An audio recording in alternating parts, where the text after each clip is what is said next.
Spooked rather by the adverse effects of the COVID-19 on the economy. The rich have frantically been stashing their money in fixed deposit account and in risk-free government securities, drastically reducing the money in circulation.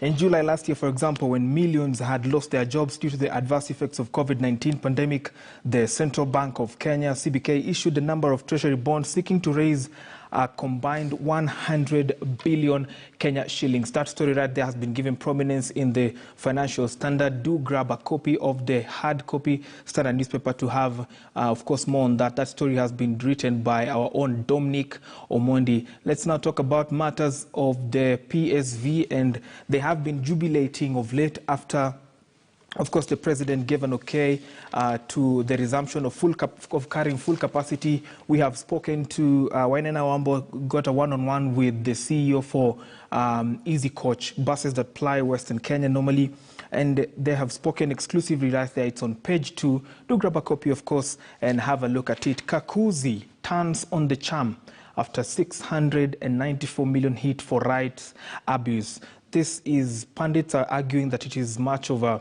a PR stunt, so to speak. Others are looking at it as a CSR activity after, of course, the controversies that have been surrounding the publicly listed company in the NSE. Do grab a copy again to have a look at that. It is on page 3. And, of course, we finish with the opinion editorial by our very own Dr. XN Iraqi right there on the last page of the Financial Standard. If you are not able to grab a physical copy, head out to our Standard Media website, that is standardmedia.co.ke, so that you can have a feel of the same stories, but now on a digital platform, because only the bold tell the truth. Equity Group Holdings has posted a 98% growth in half-year profits, posting a net profit of 17.9 billion shillings, up from, get this, 9.1 billion shillings in a similar period last year. The performance is linked to recovery strategy implemented by the lender following the outbreak of the COVID-19 pandemic. Let's give you more perspective on the same now.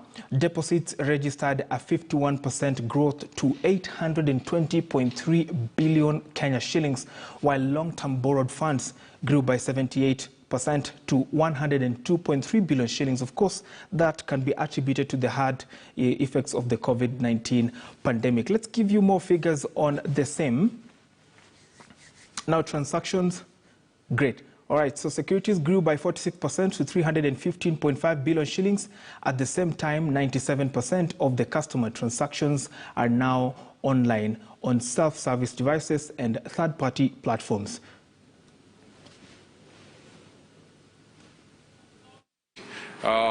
And positive outlook for the future.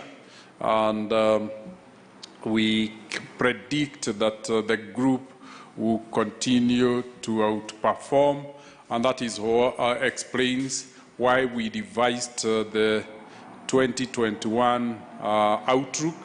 We didn't expect that the market will normalize that quickly, that COVID will become part of our life. And we see that when it comes to payments as a mechanism of fulfillment of lifestyle. The business, the market has bounced back to pre-COVID trajectory. So to the customers, it's business as usual.